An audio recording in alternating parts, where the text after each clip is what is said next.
All right. Okay, Mumu. So we are live, and I'm going to give us a second in order to get all of our live together. Um, so you can actually let me just tag Miss Morgan J in here, and share with you wonderfulness. So I just tagged you and to share it with you.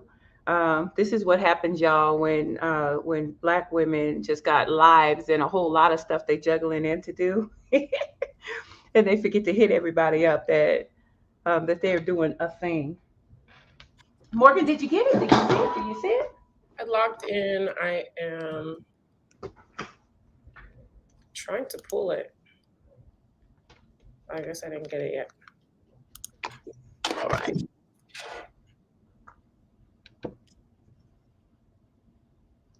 Let me see. Yeah, just shared it with you, but I'm going to send it to you in Messenger because I'm a nice person like that. There you go. All right. Wonderful. Wonderful. Okay, there it is. I see. I see, said the blind man. Available. This attachment maybe. This person got it. I got it. You said what? I got it. Wonderfulness.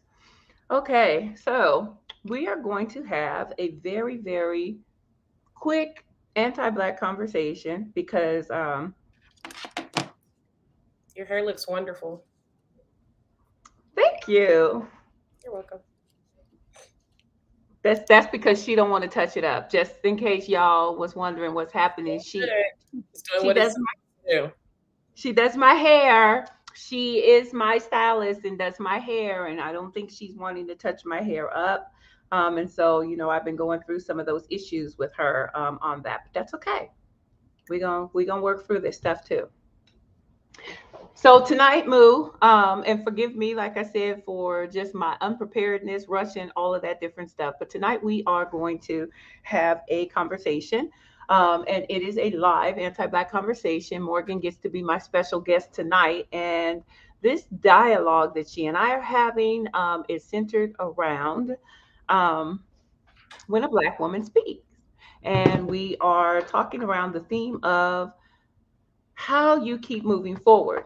Before I go into all of the dialogue, my name is Tony McNeil. I am the host and the founder of Anti Black Conversations. And it is just a place or a platform that was created for us to have real conscious, transformative conversations around anti Blackness and how it shows up in the lives of individuals who happen to be Black. Um, this series of conversations is focusing on the voice of a black woman, lifting up the voice of a black woman. So the theme of it, like I said, when a black woman speaks. And my special guest this evening happens to be one of my children, Miss Morgan Johnson. What's up? Hey. So Morgan, introduce yourself. Who are you? Where are you from? What do you do? I am just a small town girl Lord have mercy. living in it. No, I'm joking. I am Morgan J. I'm from Stockton, California. What do I do? I am an advocate for millennials. Okay, um, I am an advocate for artsy people, but more importantly, I am Morgan J Production. Um, I like artist development. Music in the Park is one of my babies that we have with concrete development, and then there's my own everyday money maker, which is my hair. Still a passion and something I love to do. It's an art for me. And what else do I do is I work for CDI. Um, and we do like soft handoffs to people, making sure we advocate for the community, hearing out what's going on, the needs of the people, and things like that, and try to do what we can to get it directly, you know, to where it needs to be. And so that's pretty much that's it. So that's what you do. That's what That I is who you are.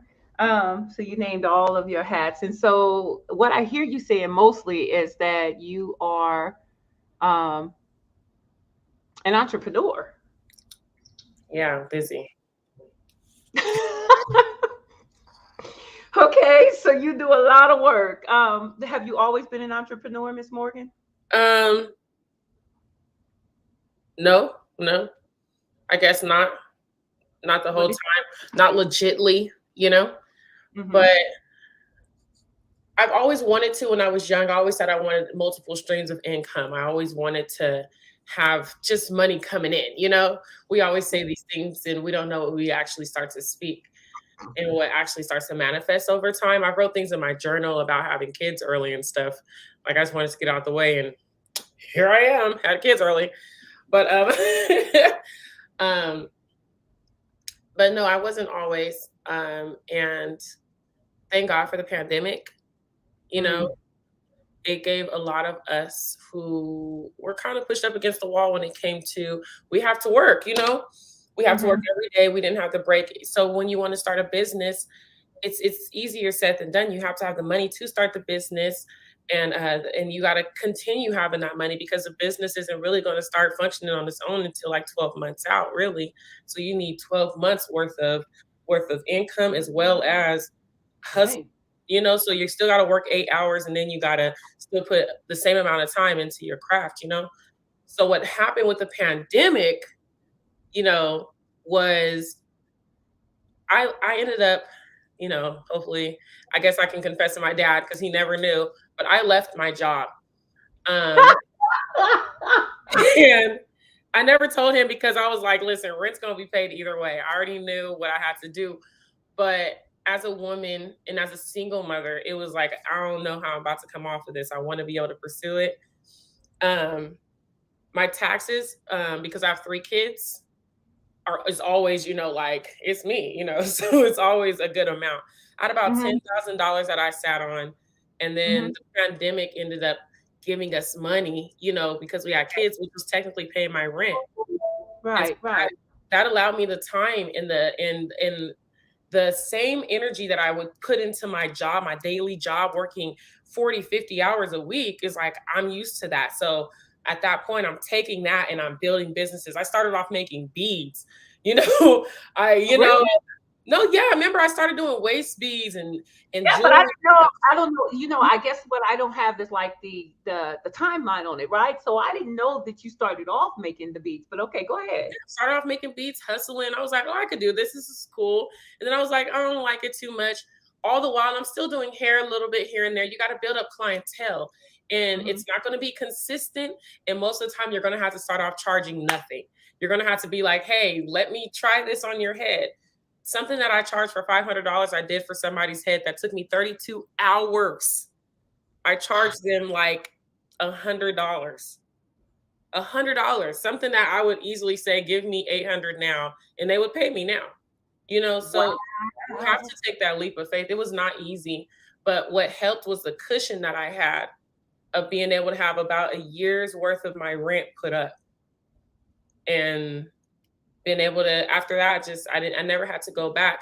But the thing was I need multiple streams. Hair wasn't just going to do it. I needed to be able to I started doing fitness and doing one-on-ones, and so that to me that was exhausting. So at some point I was trying to figure out how much time am I going to give out and how much money do I get back and how do I maximize my time, and Mm-hmm. you know, things that helped me get a little bit wittier and smarter. But COVID allowed me to like sit down for a second while they were paying me to sit down and do what I had to do. So, Okay. So I mean, you started, and a lot of people started their own businesses during the pandemic. mhm. Um. I didn't So get the PPP loan though. So, disclaimer, you didn't get the what? that PPP loan thing that people was doing, I don't do that. I don't do that. So now I'm I don't do having. Oh, there you go. Okay. This that. I is don't do that. this is really being weird. So now, I'm trying to figure out why is it saying that the live ended, but when I click it, it doesn't. And I'm so having that. there you go. Okay. It's kind of weird. Oh well. Okay. Facebook and its specialness. Well, so all right, Morgan. The way that we've been doing these conversations is we're kind of going through a trajectory. So tell us about Morgan, the little girl. And now, mind you, y'all, I'm the mama, so just know that um, I am making space, to say, okay, so I am her mother. However, I can't speak to her childhood and her path to where she is at. I can't speak to it from her shoes and her lens. As a So, like, what part of what do you mean my yes, childhood? the little girl. So, what was your childhood like? We was poor. Shit. We was poor. Sorry, we were poor. I tell people, sorry, I'm always eating. I tell people that I grew up really poor. And I mean like like tangibly poor, Not mentally Morgan, poor, but tangibly poor. What? go ahead, go ahead. I love this. I want to hear it from where you at. As a child, I feel like we were tangibly poor, and we we grew up in I it's like I feel like you're not a product of your environment. Okay, so I never felt like we were like everybody else. Although I was in townhomes and we were poor, we had Section 8, food stamps, every public service there was, we had it. Okay. When they took the kids and said, we're gonna pick a family out of the poor people hat. We're gonna pick a family to be able to go take them shopping. Who got picked? We did. Why? Because we was poor. We were the poor kids. Okay, they got us, and they clothed us with uniform. And the thing is, I'm saying it like this because I want you to think of like Willy Wonka and the Chocolate Factory, like how they were happy. Like they were happy, okay? They were happy in that one bed, in that one space. It was frustrating. We was hungry. You feel me? We wanted to eat something different, but hamburger helper had to do, or certain things where we had to really stretch. But there was so much written. I took it as there was a lot of richness at home. We had so much culture at home. We were so woke and black and extra. Like you see my mom's house and then you see mine, like organize a church. Like we're just a black family, like cocoa butter incense and all types of Woo! stuff. And weeping willow trees go get a switch, So I feel like I grew up really, really poor, but really rich in culture, rich in spirit, and very liberal. I always explain to people that my parents are liberals. So they're like, you do all this stuff. I'm like, they're liberal shit. They was like, express yourself however you want to express yourself. And, as long as you're not doing yourself any bodily harm. My mom was like, write your heart out and I will never read your journal. Just write, write, write. I just want you to write. I was cussing my mom out in my journal. Like, Morgan, shut up. I knew she wasn't going to read it, but it just gave me this freedom in such a restricted, you know what I mean? Like we could be in a small space, but there was so much freedom up here in books and movies and in different things that we could escape. And so that's really how I feel like I grew up.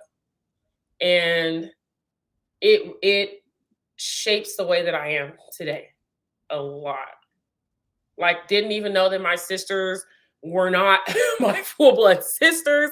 We grew up so close that you couldn't tell me no different. Like I don't care, we ain't got the same dad, but then my dad would come over, cut my brother's hair, watch movies with us and chill, Champagne's dad, Anthony is the homie, and even Johnny, like, so it wasn't this, like, we were definitely this weird mesh of like gumbo of a family. Like, Eclectic.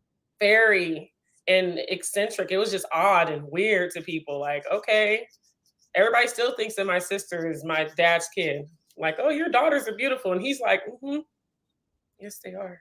Like, okay. That's how I grew up. It helped me a lot, though. I never thought that well, I've heard you say it, but Did your sisters know that we were this poor? Like, did y'all all know that we was like poor, like that poor? Mom, we talk about you.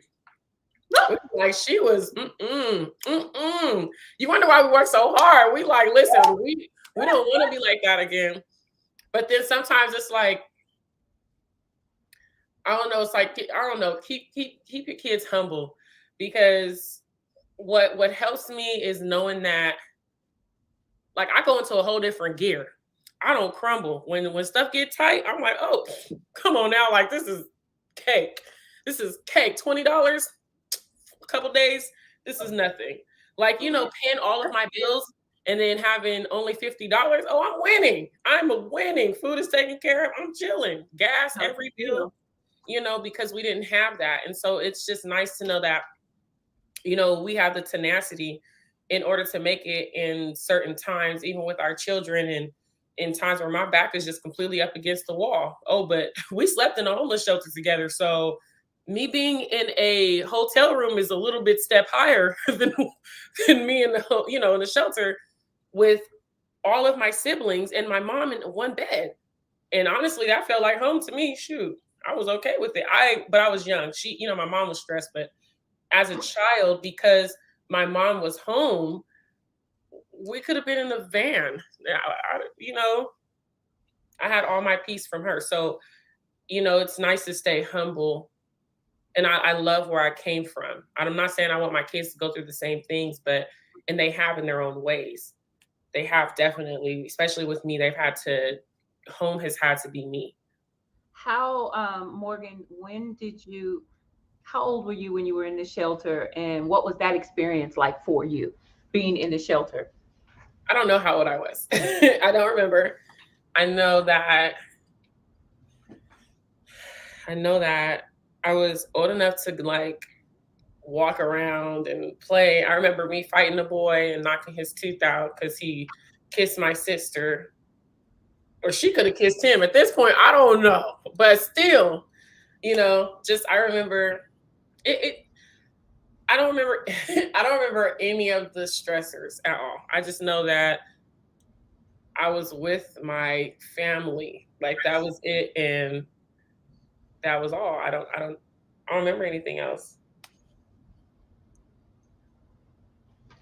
So yes, and look, Toya said you working on something else at the same time. Yes. So for those of you that are wondering why I'm looking down at the same time that I'm working on this, something's going on with Facebook to where the live stream link is not necessarily moving at the same speed of pace. I'm not sure.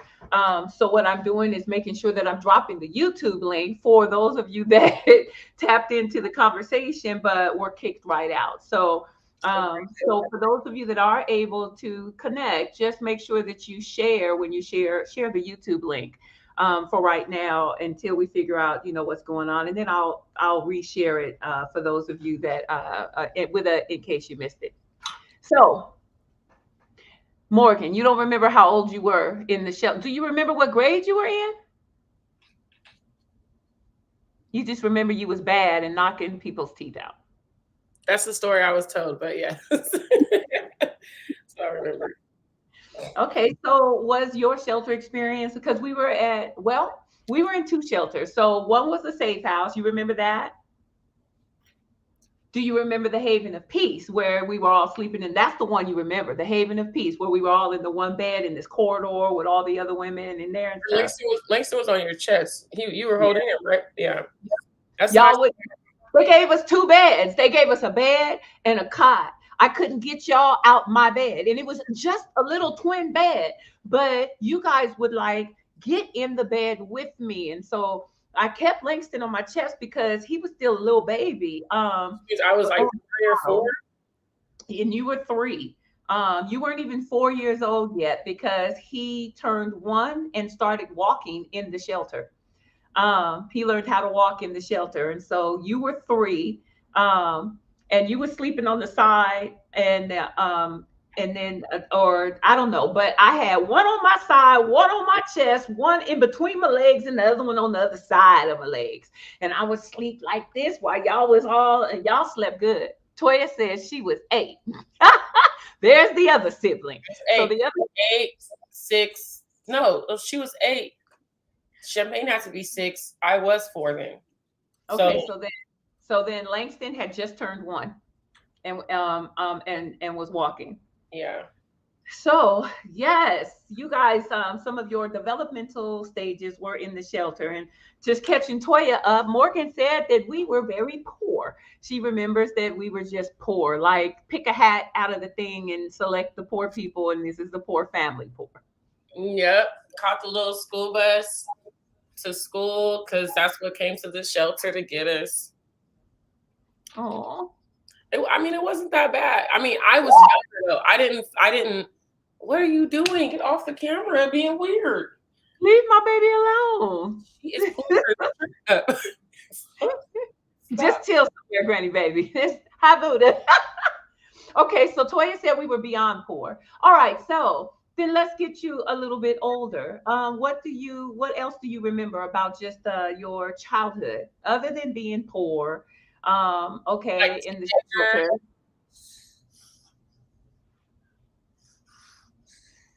Wow. She said she went to school at the Stockton Homeless Shelter.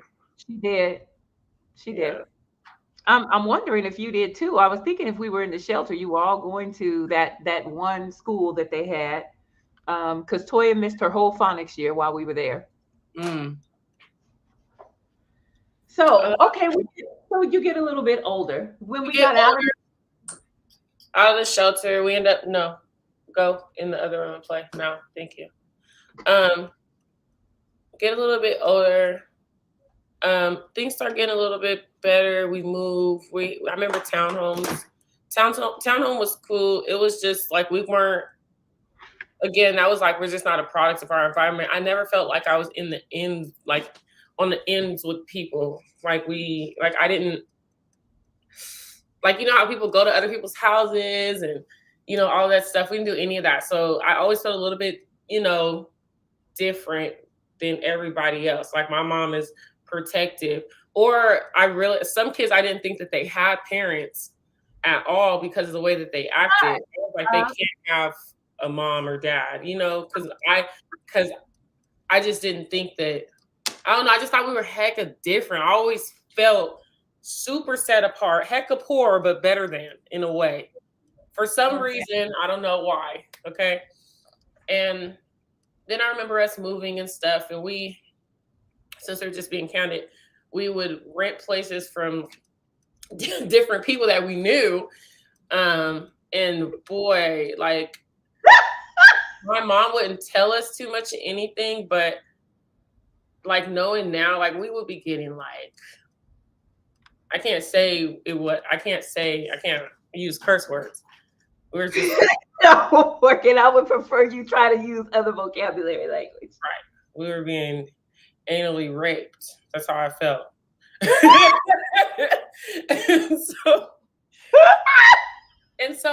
thing is that because we came from the bottom, it was just like it was whatever. We moved like 17 times. Yep. We 17 did. We times. 17 times. I have never been to the same high school. Every year, I move schools. Okay, every year. So it definitely made me extra close to my family because we wasn't finna have friends for that long. I still got people to this day. Like we went to Pulliam together. Like that was a blimp of my life. I have no idea who you are. Oh, God, this is really this is hard. And so and the thing was church happened to be the place that we were at the longest. We were at church the longest until different dynamics happened at church. I was a kid, so some stuff I didn't know, some stuff I did. Gossip here, gossip there. I'm a child. I have no idea. I'm just going wherever heck my mom says we're going. But I do remember there's 3 churches that are milestones, which is one is Greater Faith. Other one is Resurrection Power Evangelistic Center, RPEC. And then we have Victory and Praise. Those are the only 3 that we ever went to. Those are the 3 churches that I can remember ever just being at, you know? Um, and so a lot of stuff has transpired with church. A lot of Mm-hmm. stuff. It was not on the outside. It was always in Mm. church. Our lives were at church. We slept, had shut-ins at church. We woke up at church. We had 4-hour meetings at church. We had we we we've been at listen, we call ourselves a Wilderness. We have been listen, we have been at every meeting that that that all three of them churches have had. To be honest with you, I'm not going to say just one church. Even RPC, we lived there. When they moved their church, we was there too. You know, when they dropped the album rehearsals, all that stuff. Oh my gosh, we were there, sleeping on the chairs, knowing every song, know all the harmonies, all of it. Once the AV department, Toy started running the AV department, we back there doing AV. You know, and so it was it. But here's the thing: if I didn't have the discipline of church, I would not be the businesswoman I am today. I Mm. can Okay. definitely say that. I can, and church people will give you the tenacity in this, like out of this world. You learn how to bite down, you learn how to deal, and you learn how to, different dynamics of people. I mean, you could take it as a frustration, but at the same time, I've really got to give it to all the church people who have literally taught me how to bite down, how to deal with, how to be upfront. I'm not gonna play these games or even business, even handling church and the business aspect of church and meeting these people. We want to be able to get this and get it's all business. I feel like it's all business. And I mean it could be the wrong way to think about it, but to me, all churches, especially going to somewhere like VIP, where I call them like that's a corporate church. We got a bishop and a Lady Trina who Lady Trina, they were in the corporate world, which means that the church operates corporately. So, business wise, it has taught me how to work and how to function and what the Mm-hmm. meaning of integrity is and all of that, you know. Mm-hmm. But church was everything. A lot of milestones from church. Okay. So good, bad, indifferent, all of that different stuff. Church was the consistent thing for you guys, and y'all learned a lot of your fundamental and foundational things from the church. Yep. My network, I wouldn't be able to have the businesses I have. Nothing. Nothing. And the church has even fallen outs or whatever. Who cares? It does not matter. One thing I have learned from all of them Yes, is they had. what's up, Bri? Is holding on to the vision.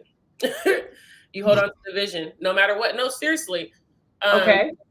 and so sometimes it's like, well, there's been a lot of church hurts and all this other, blah, blah, blah stuff. It's going to happen regardless. You can't protect anybody so much to where nothing is going to happen to them, And if we're asking for people to grow, then something's got to happen to them in order for them to grow. So I do thank God for a lot of the stuff that I've gone through at an early age. I would hate for Mhm. my kids to have to go through it, but It's 7 o'clock. excuse Alfred. But it I was like, what's happening? Oh, that scared me. Okay, go ahead. But it's definitely taught me a lot, and I wouldn't be the woman that I am today without some of the gut wrenching, wailing hurt that I felt from these people, and the way that I'm able to hold my head up today because it was forced, in a way. But it's taught me to not falsely do it, but to actually, you know, there were times, you get sat down at church. I got sat down a couple of times, rightfully or not rightfully so. A lot of times I can debate that. But what I did was I always took it as, this is it's what I have to do at the moment. This is I'm going to sit down. I remember I got sat down and they tell you what you're supposed to do when you get sat down, okay? What your way, and if nobody actually knows, when you get sat down, okay? Because there's a lesson in it. There's a lesson in it. And once you get past your pride and everything, the reason why you got sat down is because you need to go back. You need to go back and read your word. You need to go back to the place of worship. You need to go back to that place because something about you, leader, got out of place, and you need to put that back because you have the tools to do so. So when I say I got the Holy Spirit at home because I was being sat down, I read my word. I went through all three different versions, and I had the dictionary with me. I was writing. My mom taught us the concordance, where I'm literally studying the way that I'm, that even if they're telling you like wrongly, like this is your punishment, go do it. It's like I went and did it, and it taught me a lot. It taught me a lot, and it gave me what I needed. Because even me and my ex-husband not being together and stuff like that, you don't think that I prayed about that stuff before it happened? You don't think that I was so much into my word that that I had prayed so hard? Like there's something that I really want so bad, and it's not this. I don't know what this is, and I need you to give me a sign. And I promise you, in about 2 days, we had a conversation, and it was just like, this is it. This is gonna have to be it, because this is not the route that I want to go in, and I don't know what route I want to go on, but it was just too thick and too cloudy and too much. I don't even know who I am. I don't know what's going on with me. I have no idea, but it's too much. So the multiple times that I've gotten sat down and the multiple lessons that I've been taught at church, and the way that those people have, they break you down. They do break you down. But when I say, if you are able to take it, it will literally rise something up in you where it doesn't matter if they try to break you down anymore. You have shown me that I am not easily broken, that I am, Do you think it was the intention of the leadership to? So, first of all, I was in leadership in the church.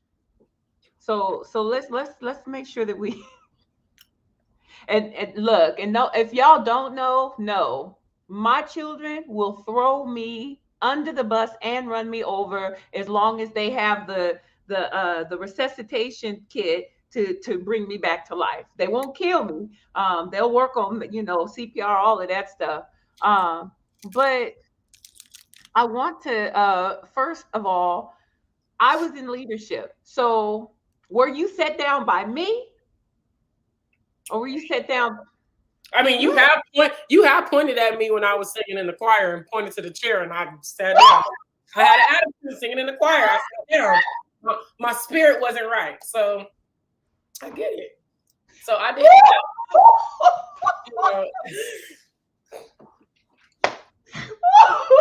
Oh, I promise you, I did not know that this was going to be so funny. Oh my gosh. Okay. I'm sorry. I had a flashback. And yes, there were times when I would have to. Morgan, you remember when we were having the youth talks, and all the youth was up on the stage, and I asked the question about you being angry. You was like, I'm angry all the time. I'm just mad all the time. And I asked why. You was like, I don't know. I just wake up mad. No, I really do be waking up hot, man. I'm not a morning person. Mom, I never have been a morning person. Let's be real. I had to make up songs, y'all, for her. Because she would wake up pissed. And I would be like, oh my God, this isn't going to work. And so I would be like, good morning, good morning, good morning to Morgan. Good morning to you. And I'd do a dance, and she would just look at me like, if you don't go sit down somewhere. Please, like, you're upsetting me more. See, this is y'all be thinking I be playing. I said it all the time. You just tell me you got no, this ain't all of a sudden, honey. This is raw. This is real, organic. I've been like this for, you know who my grandma is? Lily. Listen, it's my real grandma. So you think you saying your grandma mean, Morgan? Oh, yeah, absolutely. Absolutely. Okay. Can we talk about the route that's expected of you to take, but when you decide that it's not where you see yourself, how you are shunned? Who, Brian, you trying to start all kind of trouble. Trying to start some mess. Listen, So shunned, honey. wait. So Morgan, you slid something under the radar during this conversation when you were talking about being set down and praying and knowing the word. And to be honest, I didn't know that you were spending all that time in the word studying it. Because it's not everybody's business. I was sat down. I was supposed to do this with me and the Lord. That was it. Who That's told you that? supposed to be. Who told you that? That's what Bishop said when he sat me down. Okay? Just like you literally cancel out your fast when you decide you want to open your mouth and tell everybody. Your fast ain't for everybody. Your fast is for you. That's between you and the Lord. Don't be like, oh, I can't eat. I'm fasting. No, just say, no, thank you. I'm not eating right now. You don't need to do all that. You're exposing yourself. So, no, I didn't. Some things it's like, no. I didn't think that was a time for me. But I also felt, too, like there's something wrong with me. Like there has to be something wrong with me. I keep getting sat down. I keep getting in trouble for these things. I'm having all these issues or whatever. Once I came out of my marriage, I realized you need to be out of this marriage. It was tearing you up. This is not you, but you don't know who you are yet. So we got to find out who you are and what you want and who, I can't be with somebody that he wants me to be a certain way. And I don't know who I am yet. You know? Well, wait. We're taking a journey. So I have 1, 2, 3 grandchildren by you. Mm-hmm. How old were you when you had your my first grandchild? How old is he?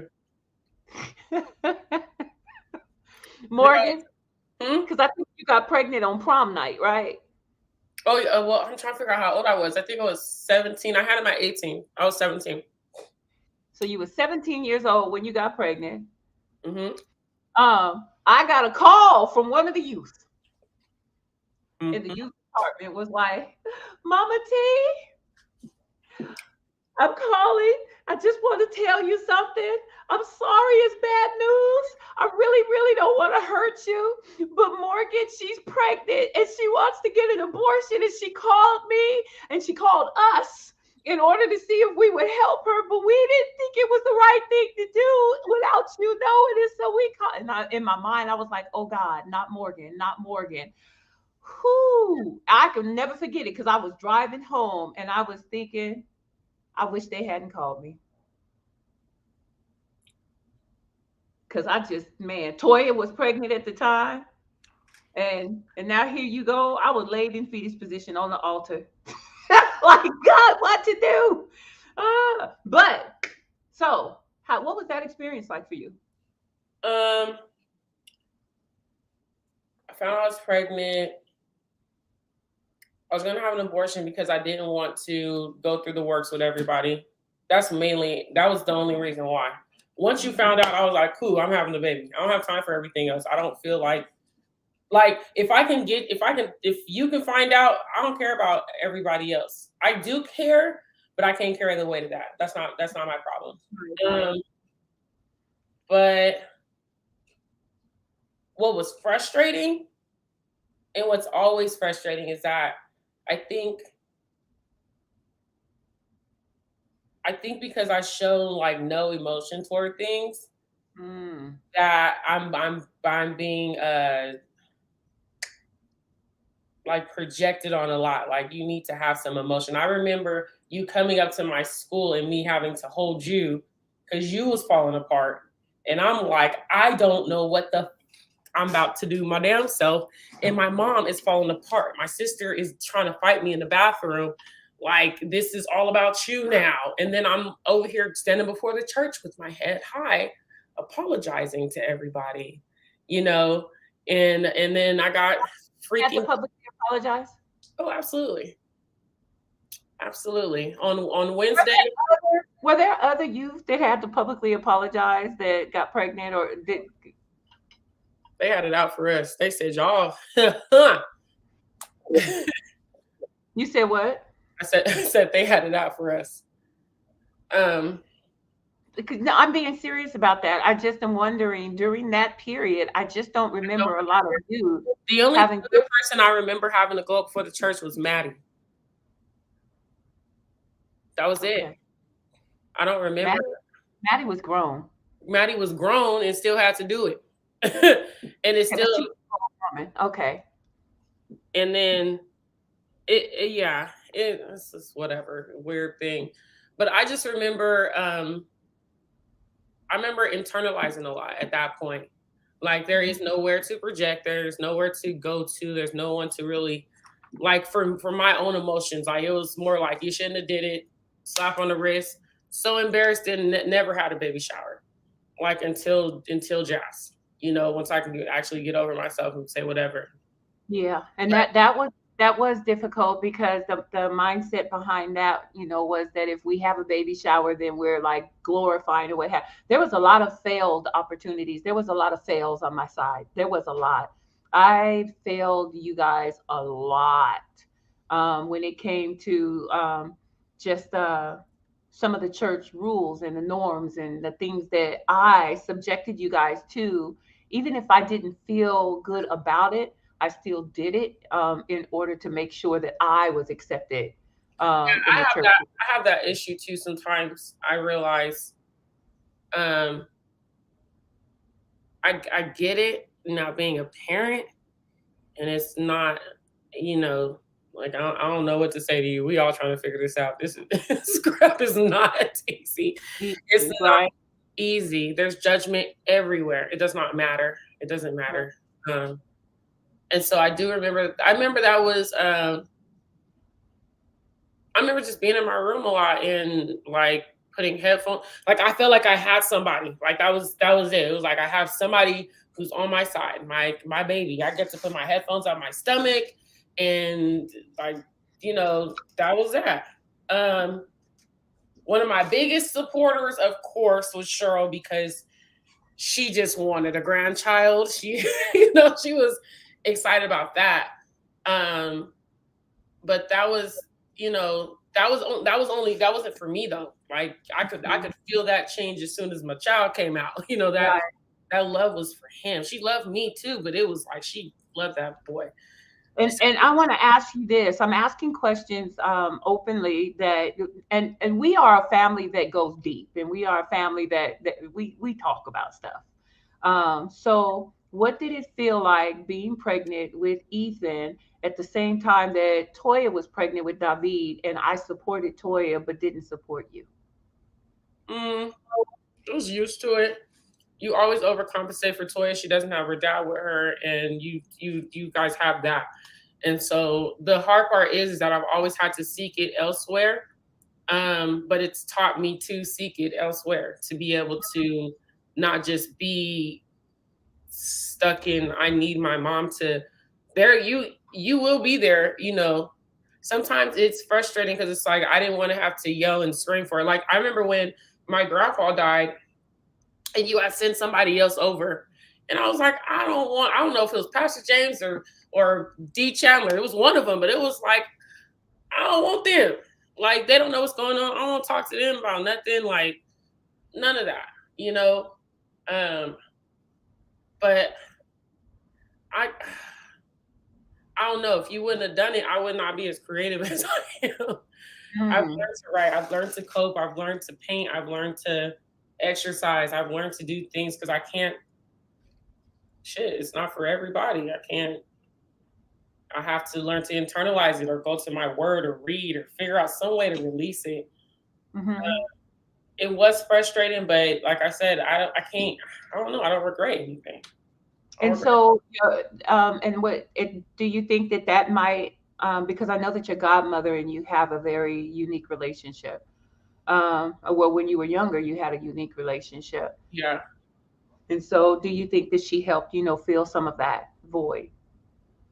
No, absolutely. And that was a good person. And it's hecka funny because Kiki's a Libra too, and I'm like, man, I feel like we're so similar, which is her daughter. But man, yeah, it was my godparents. They definitely filled a void. It wasn't just them though. There was like Mother Georgia still call me today. You know, Mm. I could still, there's been times where I'm sitting on Lady Trina's couch or Mm-hmm. I had a village. Like I seriously got a village. Um, Mm-hmm. like Donna Glover, like she's always somebody I can, if I ever have a question, I need to ask Auntie Donna. There are people that are definitely around us. Mm-hmm. That, and I have 3 kids. So one thing I do understand at this point, because I overcompensate for Jazz. Jazz, Mm-hmm. why? Right. Because Lyra can go with her dad. They'll fly her out to Alabama. Yeah. Ethan is beyond, like, I don't even have to think about his needs. They're always Right. taken care of, you know. Right.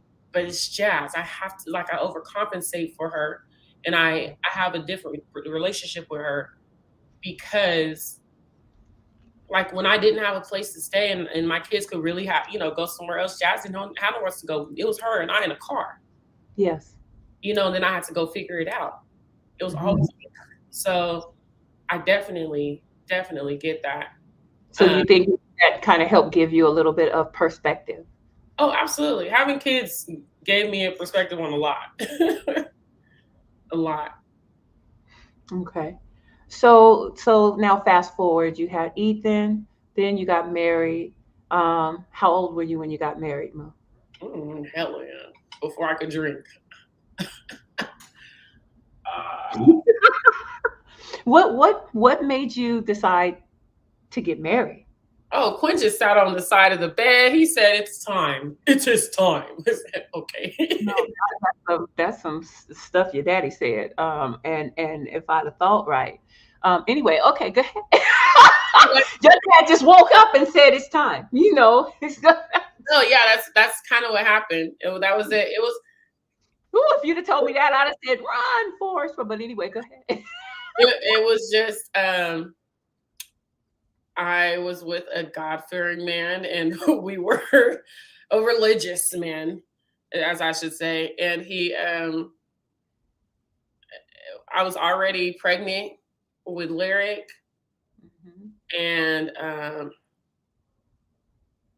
it was just pressure. It was just like, I say it to this day, me and Quinn probably would have still been together if we had a chance to get to know each other and had time and no extra stressors. It was so much extra. Ooh,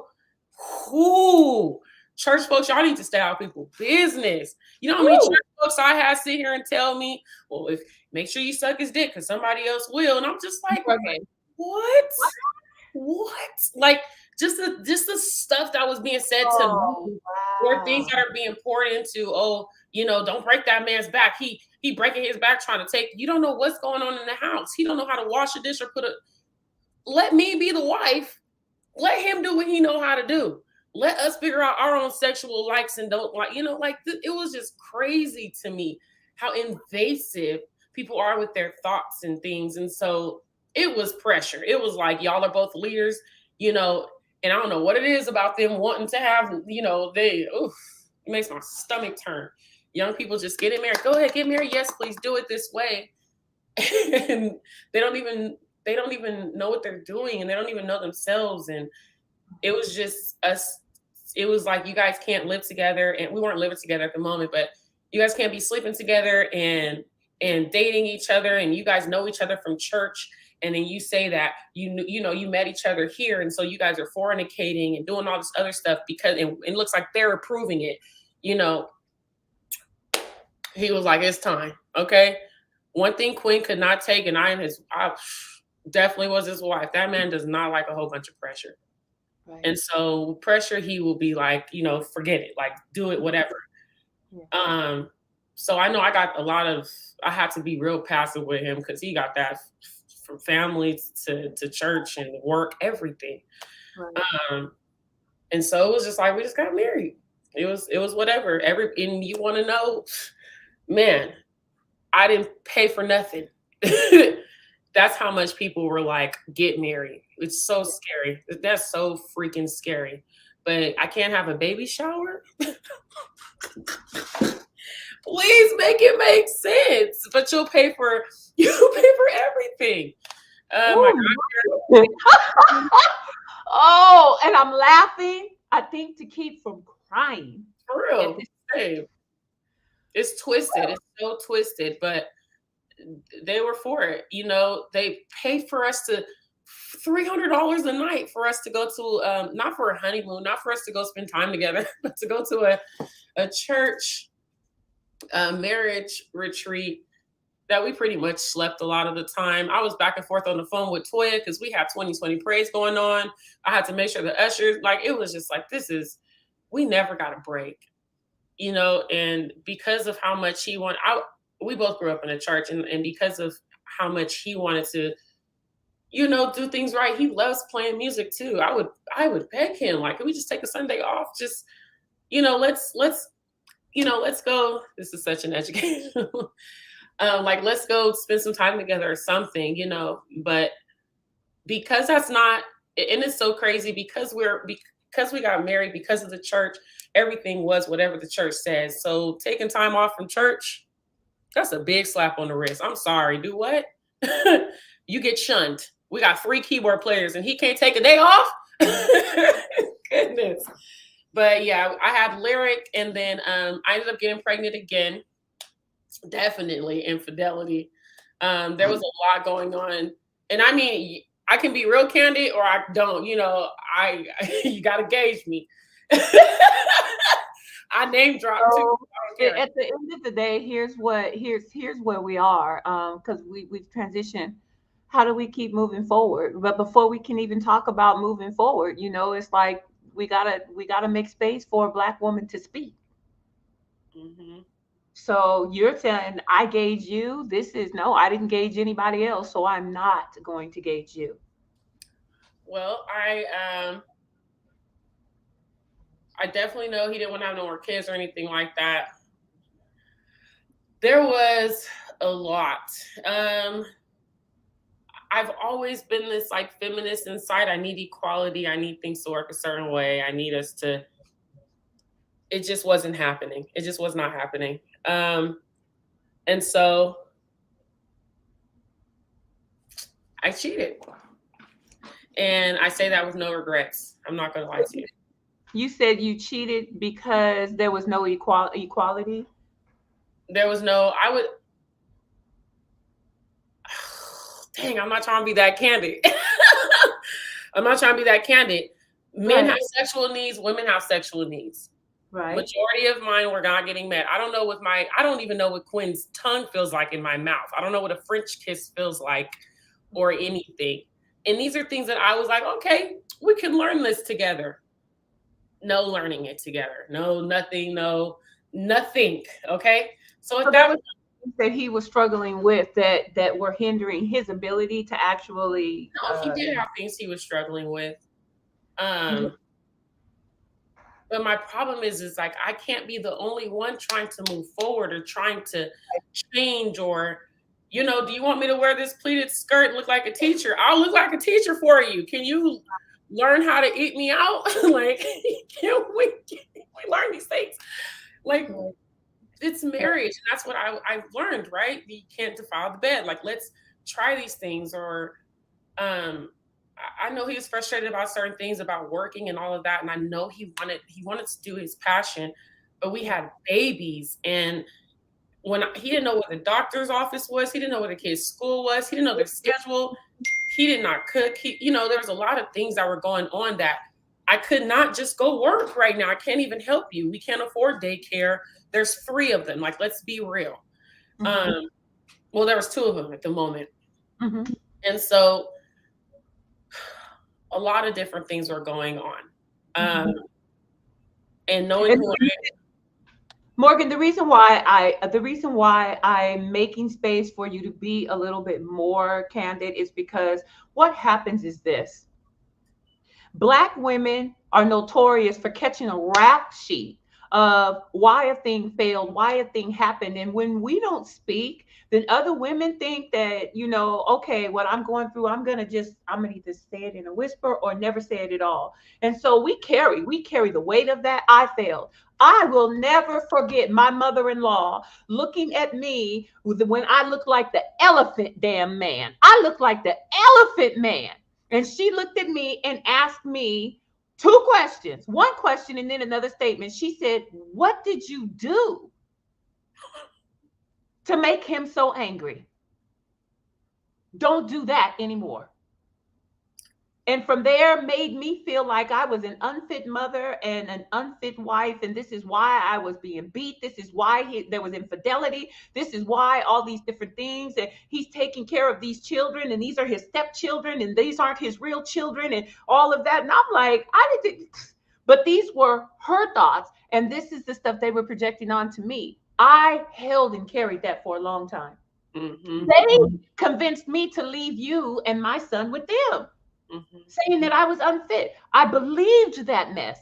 So what I'm saying is I'm just creating this space to say that at the end of the No, day, man. Mom, if I didn't know your stories that you told us growing up, I don't think that I would have been able to come out of and be out of the comfort zone of right, champagne, stop my fingers, the BS. But Mom, if you didn't tell us the stories that you told us and been completely transparent with us as children, not in a very like, oh, your grandma was just, no, never that, but just like, they feel different ways about, you start to pick up on things, even if you're speaking in code, we start to pick up on, and it definitely helps me knowing. That's why I said when I did get sat down, because that was before I cheated on him multiple times. Okay. Like I even had a regular room that I would go to with somebody. Like this at some point I was checking out. I was like, I can't do this anymore. I want something different. And I'm like, so the level of promiscuity that you were operating in, did it start before your marriage, or did it kick into high gear while you were married? Like, mm, I guess it was. I guess it was a little bit. It was before, but it was well. No, it was before. okay. And then at some point I was getting older. It was like I want to work. Now the thing is, now I'm married. Like let's do everything. Like I'm trying to get on a ride at Disneyland and do some shit. Like Right. Right. Okay. I'm And ready. so I asked that question because as people were pushing you to get married and saying we won't fund a baby shower, but we'll pay for your marriage, we'll do all of this stuff. No one was really taking into consideration that you all had some real baggage and issues that you were bringing in together.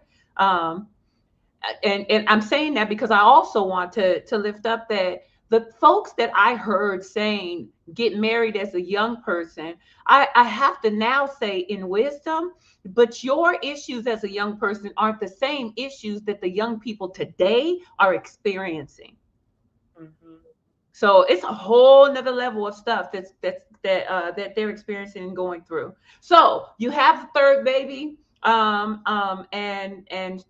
that's Jazz Buddha. Yep, Jazz. In the pit of my stomach, I knew she wasn't his. Blah blah blah. Sat on the abortion table. I was like, I want her. I don't want to get rid of her. Mm. Fuck all y'all. Kiss my ass. Real shit. I'm in the church. Kick me out. Oh, God. I will not make another decision like this because of you guys. I'm not getting rid of her. I'm not. I had her, kept that shit close to the chest to the neck, didn't say nothing. Nothing. Nothing. Because I didn't care. At that point, I'm being real. Whoever the dad is, which I know who he is, but it didn't really matter. I'm gonna take care of the kids anyways. So does it even matter who she belongs to? She's my kid. Okay. Nobody claim or whatever. Quinn was the man that he was, and he definitely signed the birth certificate, everything. We knew. Okay. But at some point when we weren't together anymore, I mean, she still goes over there and even hangs out and all this other stuff because it just doesn't really matter. It does matter, but it doesn't. Um, Right, right, right. like y'all gonna talk about me if I'm married doing this or if I'm not married doing this or what if I it did not matter. So third child, um, the beginning of that year, the beginning of the next year, he and I had a conversation in like January, February. It was just like, this is not working. Like I've bet, like I'm not one to beg. I've literally sat on the ground. The reason why I am the way I am now, and I refuse to. I've literally sat on the ground in front of a man on the floor, on his knees, and cried. Can we please spend time together? I really, really, really want to make this work. I'm trying my hardest. What can I do? Just get off your phone. At least look at me and talk to me. Like I don't know what to do. No clue. Are you just disgusted by me? Are you unhappy with your life or whatever? What can I do to fix it? Like I'm in the wrong space at that point. Like once I did have that time where I had to sit down and come to Jesus moment, this is not what I want. Lord, I don't know what I got to go through, but I got to get out of here. Okay. You know? So we had that discussion. Months later, I ended up meeting somebody else. I checked out. I completely checked out. I'm not going to lie. And I went through a whirlwind with him. Okay. But what I did know is I do believe in the laws of things. I do believe in karma. I do believe in you reap what you sow. And I would look that man in his eye and tell him, you are definitely my karma. And you still ain't touched the precipice of some of the things that I've done to the men that I've been with. Ooh, so, you know what? I'm going to take it. And I did. I took it. And I made sure I didn't cheat on him. I didn't do wrong. I said, God, I really want to turn over a leaf. If he do me wrong, I'm not doing right by him. I'm doing right to myself. I want better later. So I know it's not coming from him. I wish it would, but I know it's not. And that, like my ex-husband broke me. But when I say Eugene fucking... So your ex-husband broke your spirit. Oh, That was some of the realest nonsense I've ever dealt with in my life. Okay. It still covered him a lot of the times too. So that was hard too, just being a woman and being married.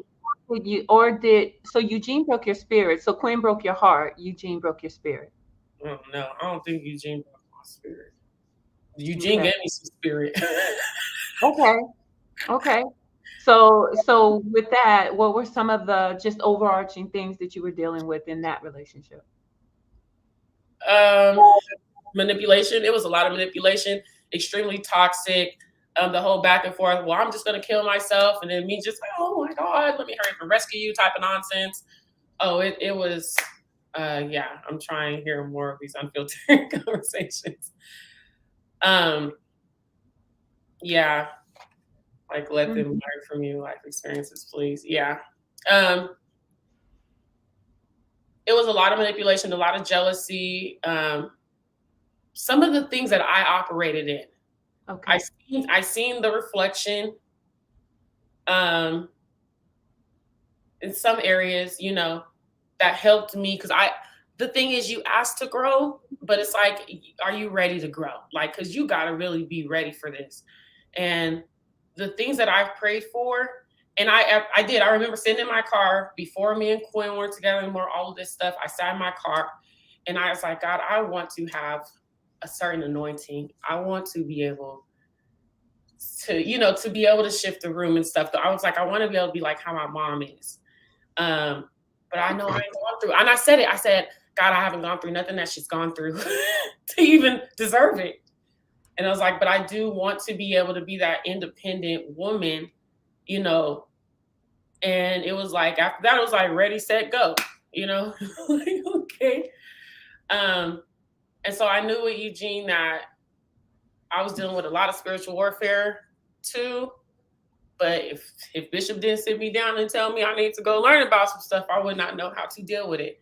There have been times where I was just talking to a demon. And I was just like, oh, well, you ain't got no room here. So wow. You can get upset all you want to. All you want to. You can only cross this line. There were so many things going on there. Lost my place at that point. Everything kind of went. So what was the worst? And I know what was the worst, but I'm going to ask, what was the worst? What was like the breaking point with Eugene? When he busted my window and got so enraged, like he and I would fight. We would fight. He taught me that I know how to fight. But he got so enraged He thought one of my friends purposely set me up. We weren't talking at the moment. This is like toxic relationship 101. Break up, get back together, break up, get back together, whatever. We were broken up. There was somebody I was talking to, realized that he knew my dude at the moment who we weren't together, whatever. And then we both were like, fuck, like he's crazy. Can't talk to you anymore. Like we're putting marks on our heads, you know? And so we stopped talking, but he like was going through my stuff and seen that, and I was like, yo. So we stopped having a conversation anyways. Like I made it so like nonchalant, like, sir, we couldn't even have a full 2 days worth of talking before, you know? I don't know, built up in his head. And one of my friends who he was like, well, she knew, and it was probably when you came up to the church, you seen him. I said, I didn't see nobody. I was like, what are you talking about? Literally, I don't know what you're talking about at this moment. He's just furious, angry. What ticked him off is he came up to the door, banging on the door. I had to go to school. I was in college, banging on the door. That same girl was there. She was about to babysit the kids at my place. Banging. Pregnant. I was like, she was pregnant. She was pregnant. She was pregnant. And I called the police. I wasn't about to call my mom. I wasn't about to call my dad. I just need him to come and get him. I don't need him dead. Just want them to come get him. I got to go to school. You know?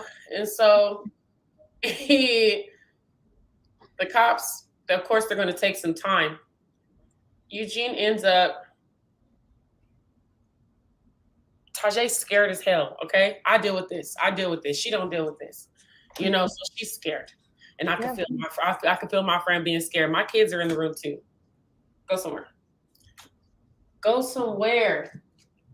And she ends up, like, she's behind me. Eugene goes all the way around the back. I hear my whole room bust, boom, big old glass window busted open. He's in the house. He ends up coming down the hall. She has pepper spray. She ends up pepper spraying in the hallway. So we all like, you know, we're all jacked up. He's pissed. He makes his way to the living room. I tell her to go back in the room with the kids, okay? I'm trying to calm him down. This is when that Maxine Guidry, we got to be smart, okay? I already called the police, okay? They're on their way. I need to rub the beast's belly, and I need to get him to chill because he's mad at me, but he is in like rage behind her because he feel like she set us up and he knows we know each other. He mad. I need him to chill. He ends up, she's all the way back in the room with my kids. They got bunk beds, okay? That's going to mean something in a second. My kids got bunk beds. Jazz, the child that he has been fathering, he still does to this day. She's 7 now. She was up there on the top bunk, okay? She got to be 2 or 3. He ends up, they're all the way back in the room. I'm like, Eugene, I need you to calm down. No, whatever. He's mad. He's pissed, right? What does he do? He goes in the kitchen, grabs a knife. I don't know what to do. I grab him and throw him all my way back. I just throw all my way back. I grab him and just throw all my way back, right? He's got a knife in front of me. He is swinging. I'm not yelling or nothing. I just have like alligator tears. Right now, my heart is broken. You're so angry. You are so angry and enraged right now. That one flick of your wrist could literally slit my throat, cut my arm, anything. You're that pissed, okay? And I'm not blacked out. I'm not feeling no type of way. Like, if anything, in the way things work, it's like everything gets a little bit slower. Like, okay, I gotta think. You gotta think rational, you know? I throw him back. I'm holding him. The boy is strong. He's extremely strong. He gets away from me. Heads down the hall. Shoots down the hall, talking hella shit. Pissed. Blah, blah, blah. Tajay. Like, hurts my heart. My friend is sitting in the corner. She's pregnant. She's in the corner. Down there in this, like, fetus position on the freaking floor in between the dresser and the kid's bunk bed. Eugene is in here swinging a knife with the baby girl that you fathered this whole time. And she's on the top bunk. You're swinging the fucking knife. Eugene, your baby's up there. So he's like, everything in him just drops. He drops the knife. He walks out. The police bust in the house. They end up getting him, grab him, put him at gunpoint on the floor. At that point, I'm numb. I don't even know why. I don't even know what to do, think, whatever. At that point, he's gone. Like he's going to jail, and that makes me teary eyed because that was hard. That was really really hard dealing with even getting to the place like I'm super pro extra black. I hated having to call the police to come into my home. You know, my kids are there. Like it was crazy, crazy. And it was even funnier because it was like, man, I get so numb. I get so because it'd be like shit happens every day, you know? It's like whatever. So my mom comes, we sit in the car. She's like, you know, how are you feeling? I was like, it's like I'm mad. I missed my first day of school. Like shit. You know, I was love school, you know. So I missed out on lost jobs, multiple opportunities, staying in a situation like that. And us females who are writers, one thing I've learned, I'll never ride for a nigga who don't ride for me. I promise to God. If you cannot build me up, you're not worth ride or die. No, absolutely not. My life is way too important. That has definitely taught me to never be that solid to where a man is like, you're going to give me my first, you're going to be that one, you're going to give me my first record and blah, blah, blah, just testing me. But you've never seen that you were wrong. God had to literally take him away from me. Like, don't kill him, but took him away from me. And after that, like I had like lost my place, and like shortly after, different things were going on. And then me and the kids were homeless. I had to be at somebody like, and there's so many parts of that part of my life that are, I don't know. I can't find them in my brain. They're gone. Just to make it with all three of my kids, and no help, like, and not in a like no help, like everybody's struggling, no one can help. Like I can't go run to my mom's house. My mom was renting a room out of somebody's condo. My dad is sharing an apartment. My sister is living, you know, like everything. Like nobody can help you right now, Morgan. You have got to bite down. So what I do, I call for broke. Listen, I'm homeless. I'm working 2 jobs. My kids are in an unfamiliar man's house. He's not helping. Their dads aren't really helping, and I can't take my phone into work. And so my kids, 2 years old, Lyric was 5, changing her sister in the morning, her brother peeing on himself, getting himself in the shower, changing clothes, getting their, you know, food out of the refrigerator on the shelf, and going to daycare and school like nothing was happening. And then I'm getting off of work trying to hurry up and call, like, hey, did you get the kids? Or, you know, did you get them to school? One of the dads would get them from school, and then I would, you know, it was just so much. Like there's too many times where I've had to just adjust. That it becomes a blur. Like it's just like, you know what? Fuck it. I don't even know. Our whole car fits in a Volkswagen Cabrio, which is a drop top 2-door, and all 3 of my kids. My birthday, I spent it. And I'm telling you, didn't skip a beat. Still made it to my shows. Still made it to work. The kids made it to school. Everything. Like, did not take a break. And then I had a time where I fell into it. But then men preying on me. But then as a woman, though, especially when you need help, keep in the forefront of your mind, I have definitely used a couple of men. Like, listen, okay, that's what you want to do? Cool. Put the car in my name. This is my car now. Okay, well, I need this too. I need that. If that's what you're going to be doing, and it takes away from you. Don't think that it doesn't take away from you. But in order for my kids to have some type of normality or for them to be able to eat, and it's been done. And it is what it is. And I tell people that I have no pride when it comes to my children. There's no pride. I'm sorry. I ain't got it. When I got it, I got it. I don't ask nobody for nothing. I'm cool. I'll figure it out. Morgan, what was your turning point? What was your, I mean, this, because this is like one, let me one stop. I know the champagne had put something, and I'm gonna put this here. Um, she said this is heavy, and yeah, there should be a disclaimer for this. Not a disclaimer, don't look at it. It is a disclaimer because it is. This is like, but Mhm. all of the conversations have been heavy. All of them have been, because all of these extraordinary women that I have brought onto this platform have experienced extraordinary circumstances. All of them. Um, and when I invited you into this space, I wanted to make room for you because I want you to know that I see you as an extraordinary woman that has experienced some extraordinary circumstances. You are that in my eyes. You are that and some. And so what do you think have been the things that have kept you moving forward? My kids are incentive, definitely incentive.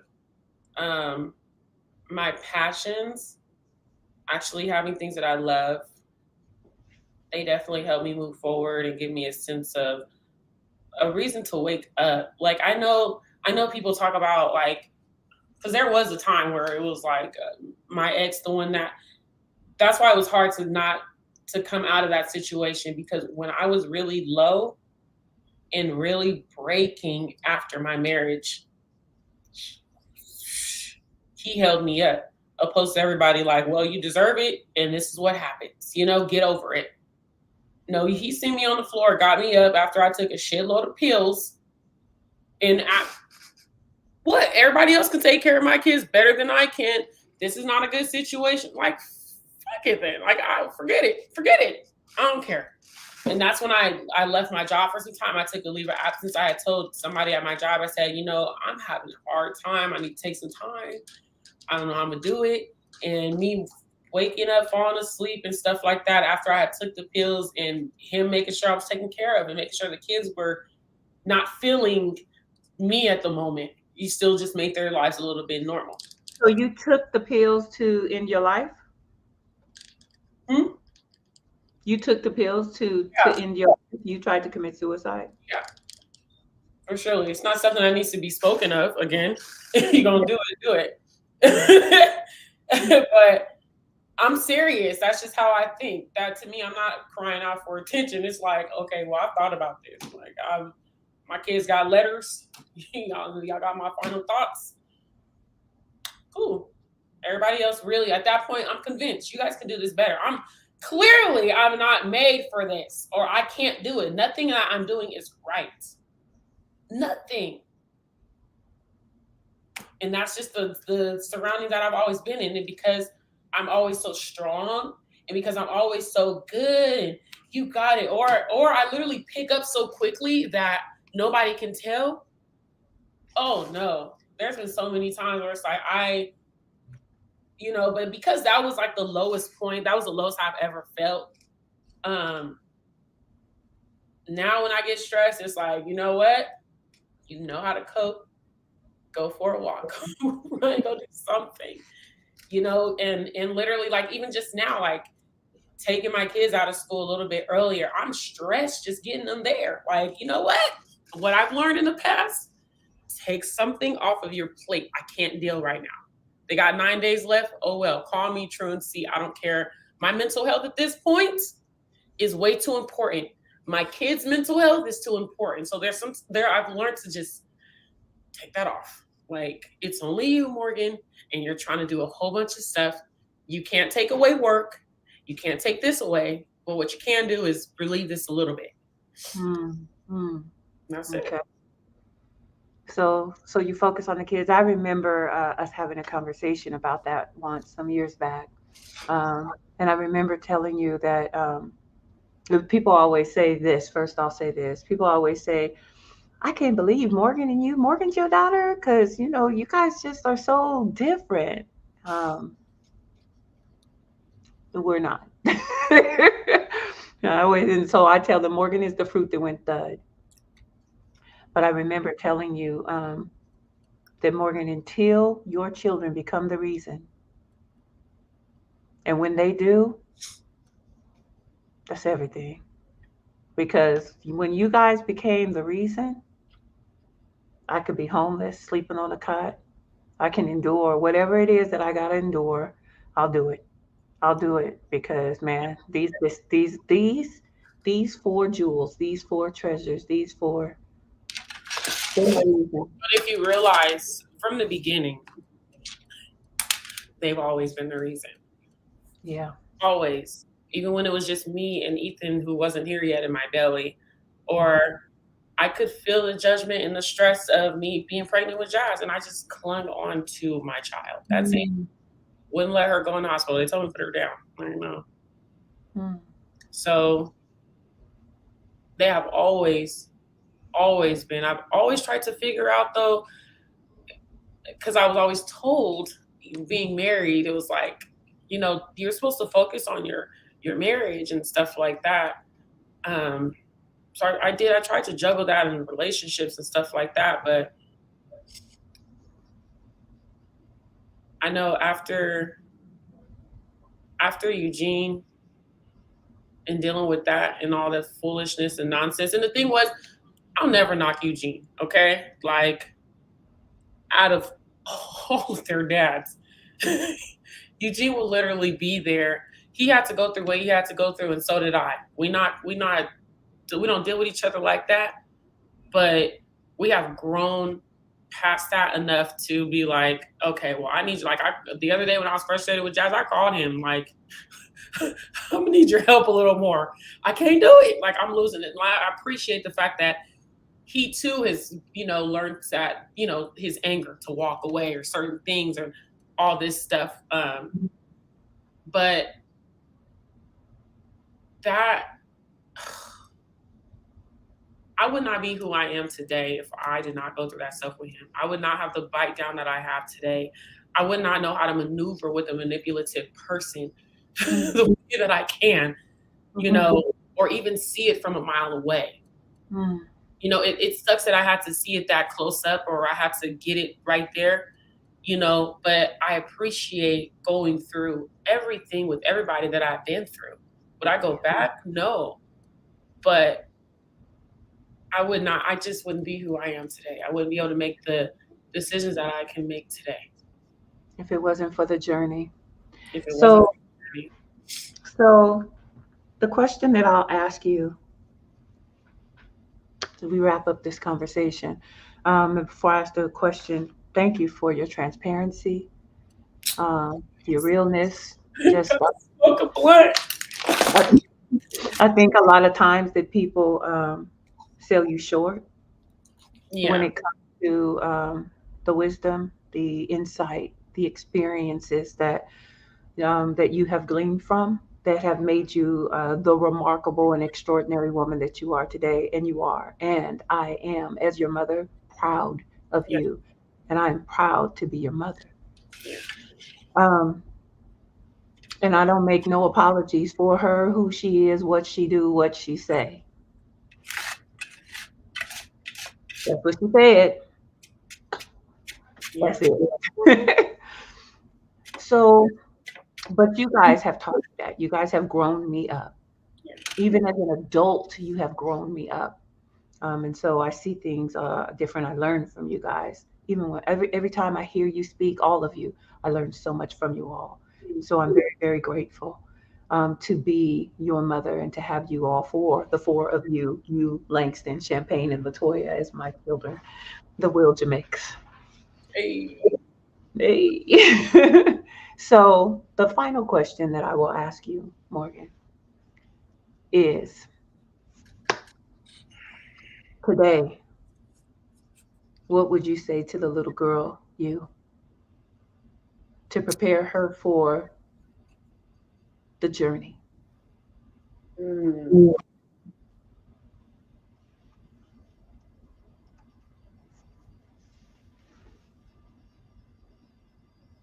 Feed your intuition.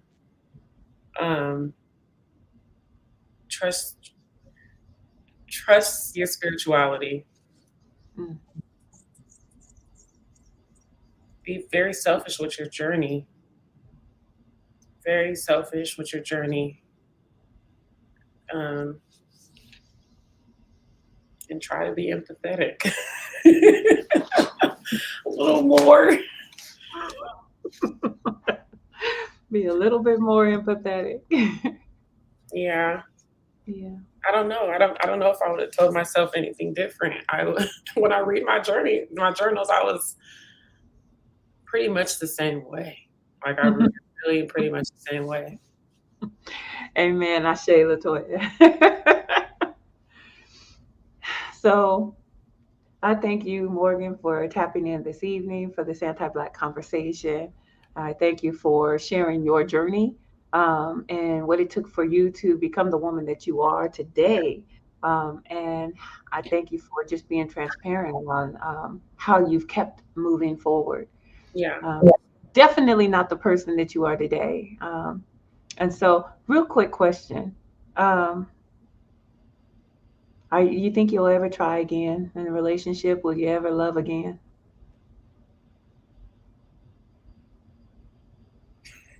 Yeah.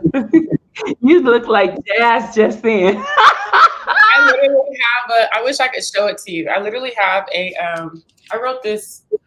I have so much art on my walls. I wrote this 3/30/18. It's just this drawing. It says love, and it just says, "I'll never give up on you, for you are perfect. You give me an indescribable feeling. Although we fight, I'll never give up on you." Like it's this long, written all around the word love. I'll never. I felt love. I've been in love. I felt God's love. Oh my gosh, like no, no, I'm not. What makes me so strong is that I can go back into the battle like that. Yeah, I can go rounds. Let's go. For the right thing, I have no problem. Like definitely. And these are all things that are helping me learn and also showing my daughters that you ain't got to give up or you don't have to compromise or you don't have to just be like, I'm going to settle with this. If you don't want it. It's okay to not want it. Go get what you want and fight for what you want. But you got to give what you're asking for. Don't ask for security, but you don't have it. So my thing is if I'm asking for something, I've got to be able to do it. So I've learned to work on myself. Yeah. So yeah, I want love. I got to be able to give it. And now that I have the reflection, I'm with somebody and my sister says it, she was like, you reflect what you end up getting. And so I be taking all them little nuggets. I want to get something. And now that I have somebody who's really, and he ain't perfect. I don't know. He may mess up in the future. I've learned to never put nothing past nobody. Don't be so in love where you goofy, so you just I'm not going to give up on it. I'll be open and optimistic to it. And, but I also love so much of myself and she needs time to herself and she needs to be loved on. And Okay. so, and she don't need to be loved on from everybody. I know how to love on me. Okay. Look. She's so stupid. Oh my gosh. All right, y'all. Well, I am encouraged. And you know what, Morgan? I'm not going to give up on loving you. No. So I'm not. One day, thank you, God, one day. So I'm going to keep hope alive and I'm going to fight for it. You know what? I can't. And so on that note, thank you for tapping into Anti-Black Conversations. It's been real. Peace out. See you later. Bye. Bye.